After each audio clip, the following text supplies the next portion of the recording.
Баршаларыңызға қайырлы күн. Сіздермен бүгін талшын өте дәмді, ауызда еритін, 3 қана заттан тұратын чак-чак тәттісін дайындайтын боламыз.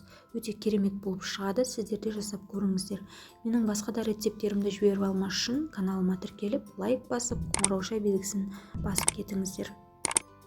Бізге қажетті заттар: ең алдымен ыдысымызға 3 жұмыртқамызды салып аламыз. Үстінен жарты шай қасық қопсытқыштымызды саламыз. Егер жұмыртқаның көлемін көп салып жасайтын болсаңыздар, қопсытқыштың да көлемін еселеп сала беретін боласыздар. Осылай бенчиктің көмегімен жақсылап араластырып аламыз. Көпіргенше және алдын ала електен өткізілген ұнымызды асас бөліктен салып, жұмсақ, қолға жабыспайтын қамыр илейтін боламыз.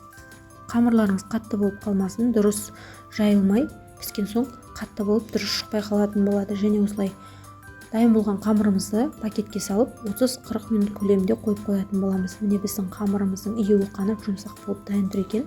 Енді астына ұнымызды сеуіп, асас бөліктен осылай қатты қалың емес, қатты жұқа емес, орташа жұқалықта қамырымызды жайып алатын боламыз. Осылай оқтаудың көмегімен екі шетін жайып алатын боламыз. Өйткені екі шеті қалың болып қалады. Осылай жайып көріңіздер. Сіздер де осылай істесеңіздер, екі шеті жұқа болып шығатын болады. Осылай қамырымыздың арасын ұндап отырып кесіп алатын боламыз. Пельменнің қамыры сияқты кесеміз және ортасын ұзынша етіп майда көбіктеп кесіп алатын боламыз.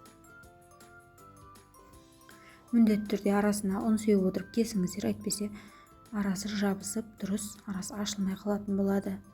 Барлығын осылай кесіп алдым.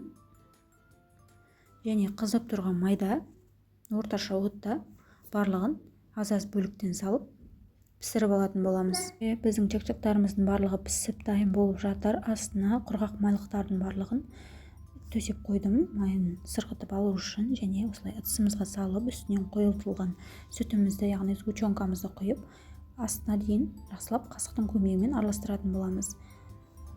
Осылай болып шықты. Енді тарелкамызға салып, үстінен қалауларыңызша осылай мак салып жей берсеңіздер болады. Өте дәмді, өте керемет болып шығады.